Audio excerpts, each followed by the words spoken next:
11월 17일 복된 이 아침 하나님께서 우리에게 주시는 귀한 말씀은 다니엘 8장 1절에서 14절의 말씀입니다. 2300주야를 견디어라 라는 제목으로 함께 말씀 나누도록 하겠습니다. 다니엘에게 처음에 나타난 환상 후 벨사살 왕 제3년입니다. 다시금 한 환상이 다니엘에게 나타나게 되는데요. 첫 번째로 보게 된 것은 바로 두 뿔을 가진 순양이었습니다. 오늘 본문 3절과 4절을 통하여서 그 자세한 내용을 알려주고 있는데 이미 7장 5절을 통해서는 곰으로 표현하고 있는 메대와 바사입니다. 그리고 다니엘이 두 번째로 보게 된 것은 바로 순념소입니다. 오늘 본문 5절과 또 7절에 이르기까지 자세한 내용을 표현하고 있는데요. 7장 6절에서는 이것을 표범으로 표현하고 있습니다. 바로 헬라를 가리키고 있어요. 그런데 순념소의 특징적인 것이 있었습니다. 스스로 심히 강대하여 갔다라고 하는데요. 그것을 막을 자가 없었다라는 거예요. 그 속도가 표범과 같고요. 그 등에는 새의 날개 넷이 있는 듯 했다라고 이미 7장에서 표현하고 있지 않습니까?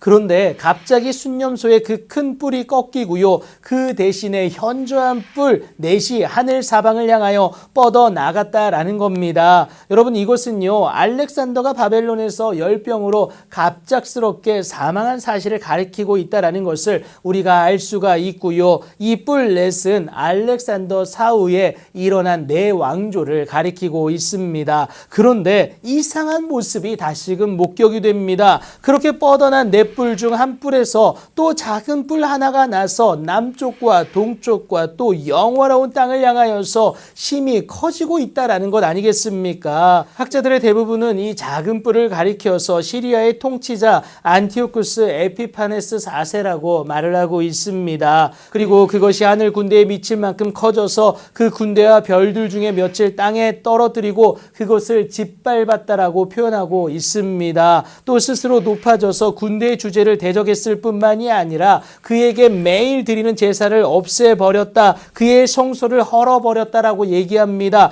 이것은 에피파네스가 점령한 모든 지역을 헬라화시키면서 유대교를 말살하려는 그 정책을 폈다라는 것을 우리가 역사를 통해서 알 수가 있습니다. 사실 이 모든 것은요, 이스라엘 백성의 악으로 말미암아 하나님의 백성으로서의 권리인 매일 드리는 제사가 넘긴 바 되었을 뿐만이 아니라 그로 인하여서 진리가 땅에 던져졌다라는 것을 말하고 있습니다. 여러분, 이것은 하나님을 상실했기 때문에 그렇습니다. 이에 대한 징계를 위해 하나님은 작은 뿔의 시리아를 일시적으로 용납하셨고요. 이를 두고 자의로 행하여 형통하였다라고 오늘 본문은 기록하고 있습니다. 하나님의 용납이 있었기에 가능했다라는 것을 여러분 기억하셔야겠습니다. 그래서 절대 영원하지도 않고요. 또 길지도 않습니다. 반드시 한계에 직면할 수밖에 없는 것은 하나님에 의해서 시작되었고요. 그 계획이 맞춰지지만 반드시 악인은 하나님의 진노를 피할 수가 없다라는 것이죠. 그렇다면 이것은 오늘도 여전히 하나님을 의지하는 그의 백성에게는 구원의 메시지나 다름이 없다는 사실입니다.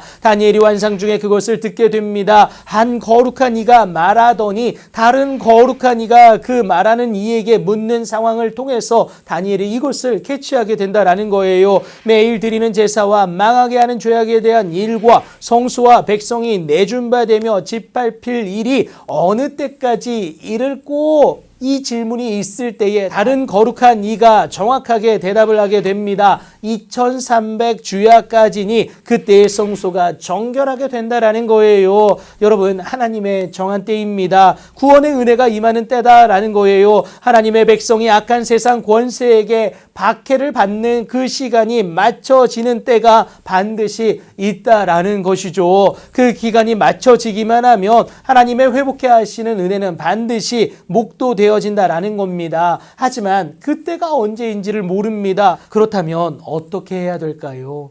여러분, 기다려야 합니다. 하나님의 때에 하나님의 방법으로 이르실 그 구원과 회복을 소망함으로 기다려낼 수 있어야 합니다. 결국 믿음입니다. 그렇게 일하실 하나님에 대한 믿음이다라는 거예요. 회복해 하실 그날을 소망하며 오늘도 하나님의 때를 넉넉히 기다려낼 수 있는 여러분들의 귀하고 복된 삶이 되길 예수님의 이름으로 축복합니다.